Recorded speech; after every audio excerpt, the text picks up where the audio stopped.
J'aimerais ce matin vous parler de dépendance active. Difficile de voir le rapport entre ces deux mots, dépendance et active, et la parole de Dieu. Si je vous dis en plus qu'il y a deux écoles de pensée dans le monde chrétien à ce sujet, vous risqueriez bien d'être perdu, de ne pas comprendre ce que ça veut dire. Par contre, si je vous disais que résoudre cette équation, percer ce secret, va peut-être changer à tout jamais votre relation avec Dieu. Est-ce que c'est quelque chose qui pourrait vous intéresser? Est-ce que c'est du temps que vous voudriez bien consacrer à vous concentrer sur ce que le Seigneur veut nous dire? Est-ce que cela vous intéresse? Parce que maintenant, on va y aller dans le nom de Jésus. Amen. Bienvenue ce matin à l'église Paris Espoir et Vie. Je suis le pasteur Éric Mercantia. Aujourd'hui, je te donne un rendez-vous pour vivre un temps fort dans la parole de Dieu. Ce temps, c'est le moment où elle prend vie pour te parler personnellement et cela commence tout de suite. Juste avant, si tu n'es pas abonné à notre chaîne, je t'invite à le faire dès maintenant pour nos prochaines rencontres. On se retrouve juste après. À tout de suite de l'autre côté. La parole de Dieu dans l'évangile de Jean au chapitre 15 et au verset 5, je vous le lis, dans l'évangile de Jean, chapitre 15 et verset 5, nous dit la chose suivante. Je suis le cep de la vigne, vous en êtes les sarments. Celui qui demeure en moi et en qui je demeure portera du fruit en abondance, car sans moi, vous ne pouvez rien faire. Dépendance active. Quel rapport entre ces deux mots qui sembleraient au prime abord plutôt opposés? Parce que quand on est dépendant de quelque chose, on pourrait comprendre, croire que justement le fait d'être dépendant de cette chose ou de cette personne ou de cette situation nous prive d'y être actif. Le principe même de la dépendance peut-être nous empêche d'avoir une position active. Et puis active, ça veut dire que j'y mets une action, je fais quelque chose pour. Donc, est-ce que je fais quelque chose pour être dépendant ou est-ce que dépendant, c'est plus fort que moi? Parce qu'on peut être dépendant des drogues, on peut être dépendant d'une personne, on peut être dépendant d'une situation, mais on peut être actif en même temps dans ces solutions-là. Et là, la parole de Dieu nous illustre ce principe de dépendance active dont nous avons besoin. La parole de Dieu nous dit en quelque sorte, eh bien, Dieu est le cep et nous sommes les sarments. Ce qui veut dire que le grain, la grappe de raisin à la finale ne pourra exister, ne pourra produire un principe actif, ne pourra produire du vin que si elle est en totale dépendance avec le cep. Et du cep coulera ce principe actif qui produira la grappe de raisin, qui produira le vin, qui produira le fruit. Il ne peut pas y avoir cette action de produire du fruit, cette action de produire quelque chose s'il n'y a pas une dépendance avec le cep. Et nous avons dans notre monde croyant deux écoles de pensée à ce sujet. Nous avons tout d'abord, je dirais, la dépendance totale ou l'approche passive. La dépendance totale ou l'approche passive. Vous savez, c'est ce genre de croyance, ce genre de réflexe qui fait qu'il suffit de remettre sa vie à Dieu et de le laisser vivre à travers nous. Parce que c'est lui qui fait tout, c'est lui qui agit. Moi, j'ai confiance. La foi, c'est l'essentiel. J'ai juste à prier. Je suis en totale dépendance de Dieu. C'est une approche totalement passive. C'est Dieu qui fait tout. J'ai juste à prier. Et alors, bien sûr, pas dans notre église, mais il y a plein de gens comme ça. il y a plein d'attitudes comme cela dans le monde des croyants. Prenons un premier niveau, celui de l'Église, et nous pourrons prendre d'autres niveaux, le niveau du travail, le niveau de la vie de famille, le niveau de la formation. Imaginons dans l'Église un exemple de ce principe de totale dépendance. Moi, je ne fais rien, c'est Dieu qui fait tout.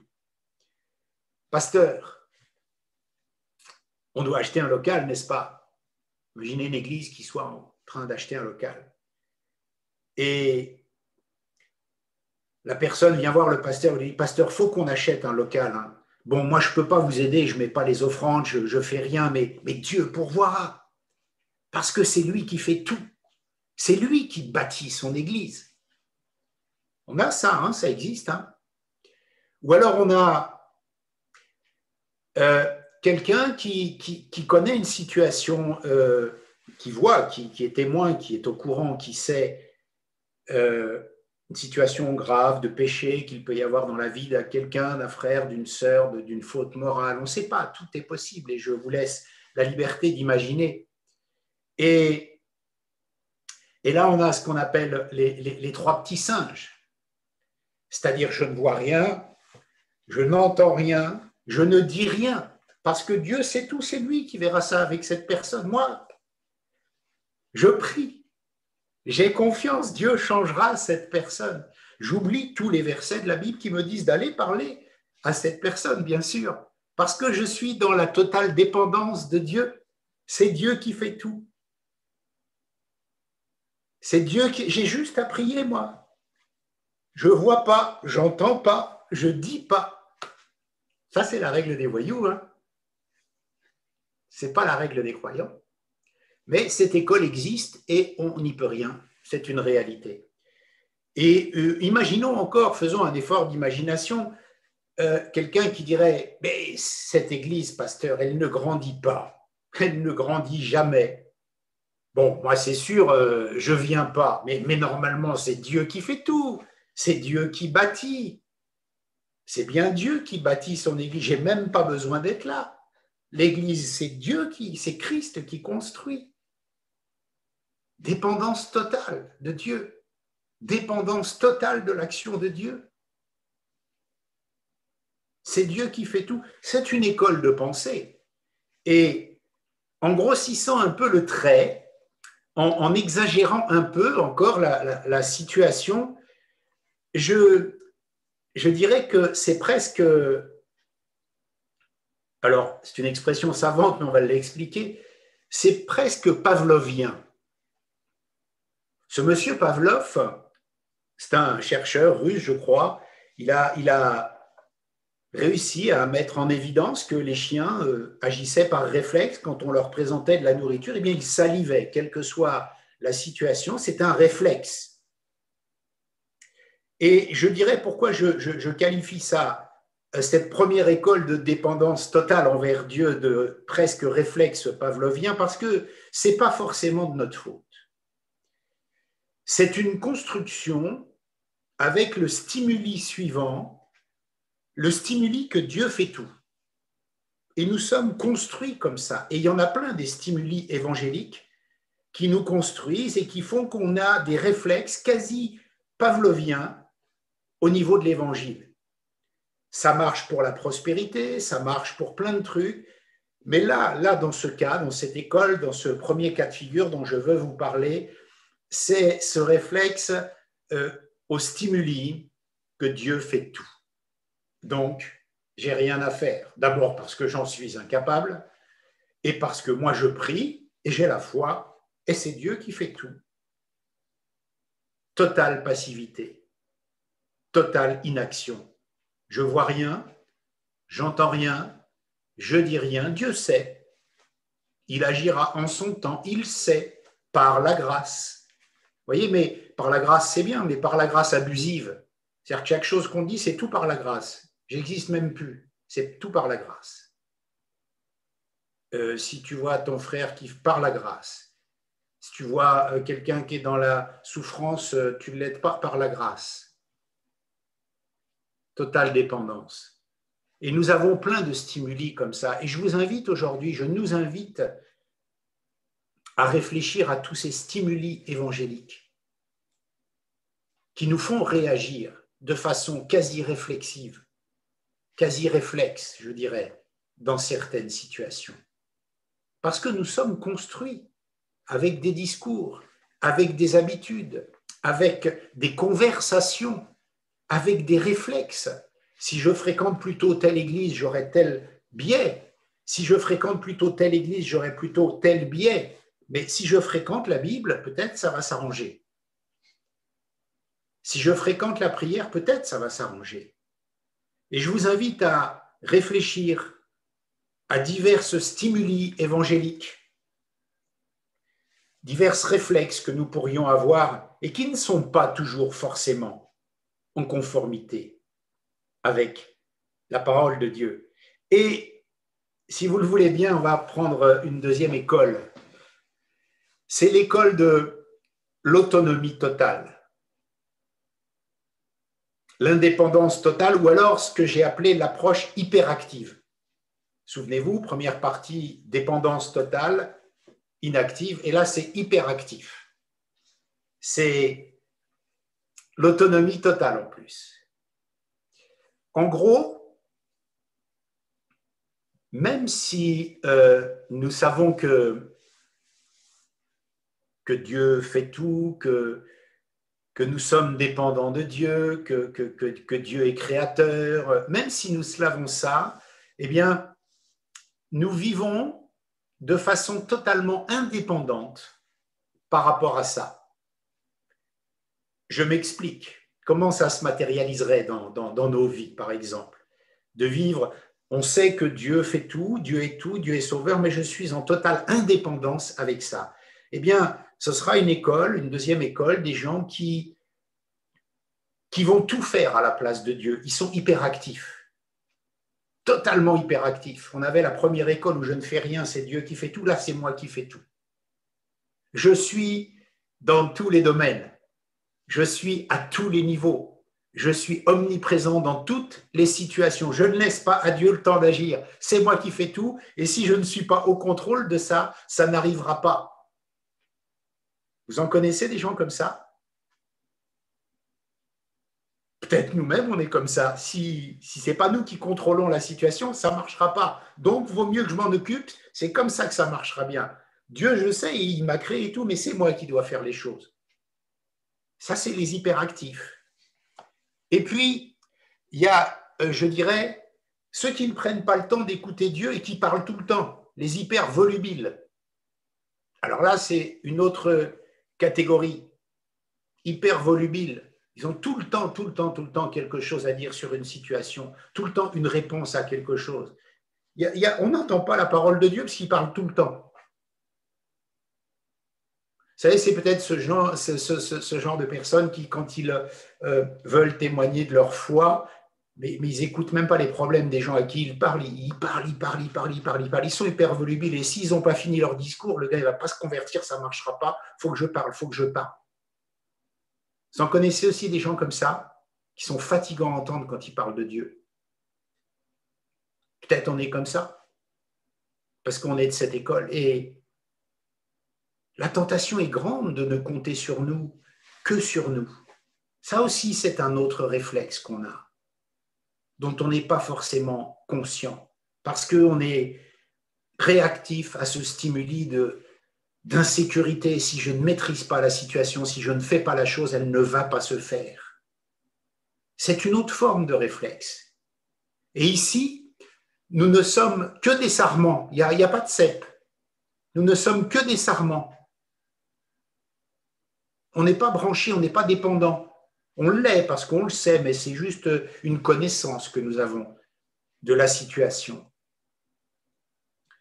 Et ces deux écoles, on peut les retrouver dans plusieurs domaines de nos vies. Je vous ai dit, on peut parler à un premier niveau de l'Église, mais on peut parler à un deuxième niveau. Par exemple, en formation professionnelle dans le monde du travail, il y a quelqu'un qui va être de la première école qui va dire « Moi, c'est Dieu qui fait tout. Je prie, j'ai la foi et Dieu agira. » Ok. mais je suis toujours au même job, je grandis jamais, j'évolue pas, je n'ai pas d'évolution, mais c'est Dieu qui fait. Alors j'ai confiance. Et on passe 40 ans derrière un ordinateur dans un bureau sans progresser. Mais c'est Dieu qui fait. C'est Dieu qui agira. On est en totale dépendance.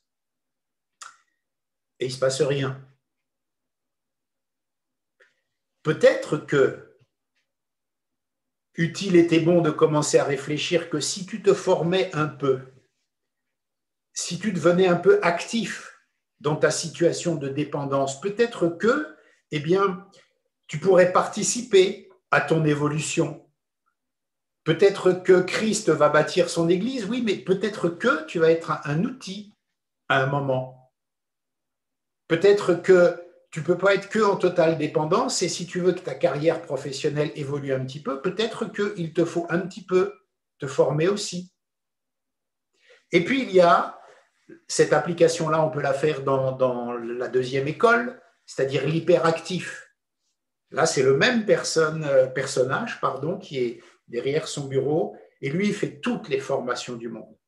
Il va à tous les ateliers, toutes les conférences, tous les fonds à GECIF et tout ce que tu veux, les points CPF et tout ça. Il en a des tonnes, il a fait toutes les formations. Et malgré un CV grand comme ça, on ne vient jamais lui proposer d'évoluer, de changer. L'hyperactif absolu, mais j'ai tout fait, je fais tout. Et si je ne me forme pas, je ne vais pas réussir et tout. Oui, mais sauf que comme tu es un hyperactif et que tu ne prends pas le temps d'écouter Dieu, tu n'as peut-être pas compris que tu as un sale caractère et que ton patron l'a remarqué et que malgré tous tes diplômes et toutes tes formations et toute ton hyperactivité, ce n'est pas de cela dont tu as besoin. Ce que tu as besoin, c'est de changer de caractère, par exemple, ou de façon de réagir. Et ça, tu ne pourras pas l'avoir dans une formation. Tu pourras l'avoir si tu es en dépendance avec Dieu et non pas en hyperactivité. Et on pourrait prendre un troisième niveau, un niveau personnel, et un autre niveau, un niveau familial. Et mon frère, ma sœur, cette deuxième école de l'hyperactif, c'est dû à notre nature charnelle. L'apôtre Paul, dans Romains au chapitre 7, parle, et je vous conseille, si vous avez le temps, de lire tout ce chapitre 7 de l'épître aux Romains. Vous savez, celui, il est dit, je ne fais pas le bien que je voudrais faire. Et je fais le mal que je ne voudrais pas faire. Alors, on peut faire des bagarres d'école. Si tu es plutôt réflexe première école contre réflexe deuxième école, on peut se battre ad vitam aeternam. Romains chapitre 10, verset 14 nous dit quoi ? Mais comment feront-ils appel à lui s'ils n'ont pas cru en lui ? Et comment croiront-ils en lui s'ils ne l'ont pas entendu ? Et comment entendront-ils s'il n'y a personne pour leur annoncer ? Et là, je suis de l'école hyperactif, c'est moi qui annonce. C'est obligé. Les gens, ils ne peuvent pas se convertir si je ne leur parle pas. C'est ce que dit la parole. Hein. Et on bascule vite, suivant le stimuli que nous avons dans cette école. Et puis, on peut répondre à cela, à l'hyperactif, et être plus de l'autre école. Ah non, non, non, Paul, 2 Corinthiens, chapitre 3, verset 5, nous dit « Cela ne veut pas dire que nous puissions nous considérer par nous-mêmes à la hauteur d'une telle tâche. Au contraire, notre capacité vient de Dieu, totale dépendance. C'est Dieu qui fait, j'ai juste à lui faire confiance. J'ai juste à prier, j'ai juste à être dans l'alternative, dans l'attente, parce que c'est Dieu qui fait. Alors comment percer ce secret? Comment rentrer dans cet équilibre? Je vous disais en introduction que si nous comprenons ce secret, nous pourrions bien à tout jamais changer notre relation avec Dieu. Eh bien, cette autre école, cette autre alternative, on va le voir ensemble et on la trouvera on n'y allait pas tout de suite, mais on la trouvera dans les Actes des Apôtres au chapitre 3, verset 6. Mais avant, toujours pour illustrer un peu ce dont nous parlons ce matin, je voudrais essayer de vous raconter une histoire ou de vous proposer un choix. Soyez attentifs. Imaginons que nous soyons passagers à bord du Titanic et que sommes là dans le bateau, d'un seul coup, le commandant, alors je ne sais pas comment un commandant de bord s'adresse, enfin sur les bateaux, s'adresse à ses passagers, mais mesdames, messieurs, bonjour, c'est le commandant qui vous parle. Voilà, on va heurter un iceberg et on va couler. Alors, je vous propose de me répondre, de me donner votre choix. Est-ce que vous préférez que cet iceberg nous percute du côté droit du bateau ou bien nous percute du côté gauche du bateau? Réfléchissez, répondez en vous-même. Ou bien vous êtes sur la route, sur l'autoroute, vous roulez, je ne sais pas, la vitesse 130 km/h, tout va bien. Et là,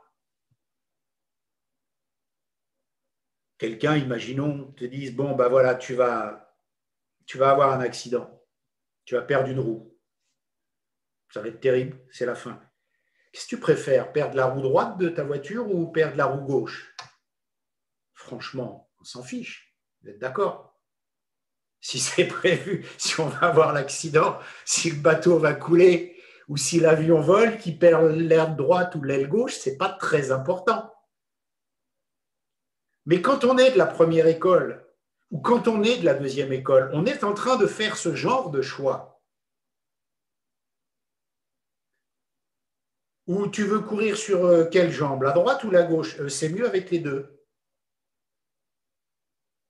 Et la réponse que la parole de Dieu, dépendance active, sont deux termes qui doivent aller ensemble. La réponse que le Seigneur veut nous apporter ce matin, eh bien, c'est cette autre alternative. Le psaume 127, chapitre 1er, nous dit « Si l'Éternel ne bâtit la maison, en vain, les bâtisseurs travaillent. Si l'Éternel ne garde la ville, en vain, la sentinelle veille. » On fait un zoom sur cette situation et on est avec le psalmiste un instant. On imagine nos deux écoles. Qu'est-ce que, d'après vous, le psalmiste voit? Parce que là, le psaume est clair. Hein. Si ce n'est pas l'Éternel qui construit la maison, elle est construite en vain. Si ce n'est pas l'Éternel qui garde la ville, on la garde en vain. Alors, ça veut dire quoi? Ça veut dire que c'est l'Éternel qui garde ou qu'il y a quand même des gardes dans la ville? Ça veut dire quoi? Ça veut dire que c'est l'Éternel qui construit la maison ou qu'il y a quand même des ouvriers qui la construisent? Hyperactif ou dépendance totale? Parce que le psalmiste, il a l'air de dire que c'est Dieu qui construit et pourtant il y a des ouvriers. C'est Dieu qui garde et pourtant il y a des gardiens. Alors c'est l'Éternel qui fait ou c'est les gens? Comment comprendre ça? On doit réfléchir et ne pas réagir à des stimuli. Non, c'est les ouvriers qui construisent la maison, c'est un jeu de mots. Non, c'est l'Éternel qui construit la maison. Les ouvriers ne font rien, ça ne marchera pas. Ou alors, imaginons, et on va le voir avec Néhémie au chapitre 4, verset 3, imaginons, c'est une réunion de prière évangélique, une nuit de prière évangélique. On doit faire une nuit de prière. Mais c'est dans des circonstances compliquées, on peut être agressé, etc. Et là, il y a les deux camps, les deux écoles qui se battent. Bon, on fait une nuit de prière, donc on va prier toute la nuit. Oui, mais on risque d'être attaqué pendant la nuit de prière et tout. Alors, qu'est-ce qu'on fait? On met des gardiens pour surveiller l'entrée, que les gens ne viennent pas nous importuner? Non. Nous, on est spirituel, on va prier, c'est l'Éternel qui garde, personne ne va venir nous attaquer. Une école de pensée. Et puis l'autre école de pensée qui dit non. Chacun notre tour, là, pendant la nuit de prière, on ira devant la maison et puis on fera la surveillance. Ah oui, mais alors si chacun y va, on sera plus en train de prier. Comment on va trouver une solution? Soit on prie, soit on garde, mais on ne peut pas faire les deux. Hein. Ce n'est pas les deux écoles de pensée. Pourtant, cette situation, Néhémie l'a rencontrée dans la Bible au chapitre 4 et au verset 3. Il dit « Alors nous avons prié notre Dieu, nous avons posté des gens pour monter la garde de jour et de nuit, pour nous défendre contre eux. » Vous voyez, ils ont fait les deux. Dépendance active. Dans une main, ils avaient le marteau pour construire et réparer la muraille, et dans l'autre, ils avaient l'épée pour se défendre. Et Néhémie dit, nous avons prié, et nous avons posté des gens pour monter la garde. Ils ont réussi à faire cet équilibre. Et cette autre alternative dont je vous parlais, cette autre alternative dont je vous parlais tout à l'heure, eh bien, c'est celle que l'on va trouver dans Actes, au chapitre 3 et au verset 6. C'est un épisode de la parole de Dieu que vous connaissez par cœur. C'est Pierre et Jean qui montent au temple à l'heure de la prière. Ils voient un infirme et ils le guérissent. Vous savez cet épisode. Mais réfléchissons là encore quelques instants à cela et comment on peut parler de dépendance active et de solution à cette question dans ce passage-là. Jean et Pierre passent devant cet infirme qui leur demande de l'argent et ils lui répondent, regarde-moi dans les yeux, je n'ai pas d'or, je n'ai pas d'argent, mais ce que j'ai, je te le donne. Au nom de Jésus-Christ, lève-toi et marche. Miracle, en pleine église primitive, c'est le moment où la puissance de Dieu est au maximum pour que la foi avance, pour que l'église se construise. Mais quand on réfléchit bien, sûrement que le Seigneur Jésus-Christ a dû, avec Pierre et Jean, déjà passer devant cet aveugle, enfin cet infirme, n'est-ce pas? Il aurait pu le guérir lui-même à l'époque où il est passé devant lui. Et il ne l'a pas fait. Il avait prévu que Pierre et Jean le feraient. Principe actif. Pourtant, il pouvait. Il en avait la puissance, la capacité, et il l'a déjà fait. Il est passé sans doute devant cet aveugle, devant cet infirme avec ses disciples, et il ne l'a pas guéri. Par contre, il a prévu un jour où ses disciples le feraient à sa place. Les deux disciples, ils sont premièrement dans une forme d'école, mais nous, on n'a ni or ni argent, on n'a rien, on ne peut rien faire. C'est Dieu qui fait tout, dépendance totale. Nous, on ne peut pas, on ne peut rien, on n'a pas d'argent à te donner, on n'a pas d'or, on ne peut rien pour toi. Ils sont en dépendance totale, là, je ne peux rien faire. Et ils rentrent dans le principe actif. Mais ce que j'ai, qui est pourtant rien, aux yeux du monde, je te le donne. Au nom de Jésus, lève-toi et marche.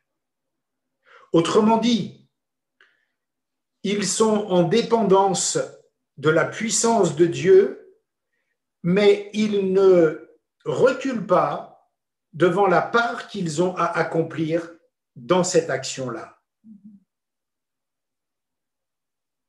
Ils auraient pu se réfugier derrière le fait qu'ils ne pouvaient rien.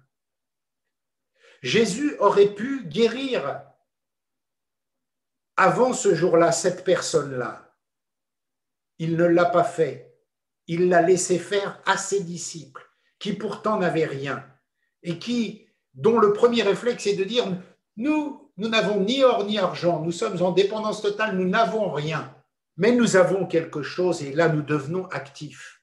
Et ce que nous avons, nous te le donnons. » Est-ce que nous pouvons commencer à mettre du sens dans tout cela? et nous dire que ma foi chrétienne au premier niveau de ma vie d'église ou à d'autres niveaux de ma vie personnelle, de ma vie familiale, de ma vie professionnelle, est-ce que nous pouvons mettre du sens à tout cela et nous dire que dans la foi, on ne peut pas dire je veux que le bateau soit touché à droite ou que le bateau soit touché à gauche, puisque l'idée c'est que le bateau ne soit pas touché et qu'il ne coule pas. On ne peut pas dire je veux perdre ma roue droite ou je veux perdre ma roue gauche. L'idée c'est de perdre aucune roue. Mais si nous transposons à notre vie de croyant, à notre vie de chrétien, tu veux sacrifier l'école de la dépendance totale ou tu veux sacrifier l'école de l'hyperactivité? À quel stimuli veux-tu réagir? Mais aucun. Je veux ce que dit la parole de Dieu. Quand Jésus s'adresse à Pierre en Matthieu, chapitre 16, verset 18, et qui lui dit « Tu es Pierre, etc. » Vous connaissez « Je construirai, je bâtirai mon église. » Si tu es plutôt roue droite, tu vas dire « Bon, c'est bien, Jésus a dit qu'il bâtissait son église, c'est lui qui bâtit son église. » Et tu laisses tout faire. Tu n'as pas de participation autre que celle de dire j'ai la foi par la grâce, tout ça, ça va marcher parce que c'est Jésus qui bâtit son église. Ou alors tu dis je suis roue gauche, je vais tout faire, je vais construire les murs, je vais prier, je vais jeûner, je vais faire des nuits de prière, je vais faire des études bibliques, je vais faire tout à fond.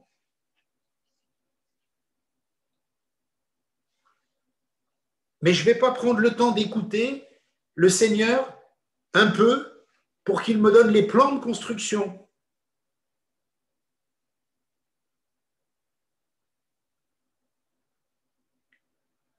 Et comme le disait si bien Paul quand nous l'avons lu, ça ne veut pas dire que nous puissions nous considérer par nous-mêmes à la hauteur d'une telle tâche. Bien sûr que non. Nous ne sommes capables de rien, et c'est ce que la Bible nous enseigne. Et sans moi, vous ne pouvez rien faire, dit Jésus-Christ. Sans moi, vous ne pouvez rien faire. Mais au contraire, notre capacité vient de Dieu. On a quand même une capacité. Quand Christ dit « sans moi, vous ne pouvez rien faire », il y a deux mots importants pour parler de dépendance active. Il y a rien et il y a faire. Christ dit rien et Christ dit faire.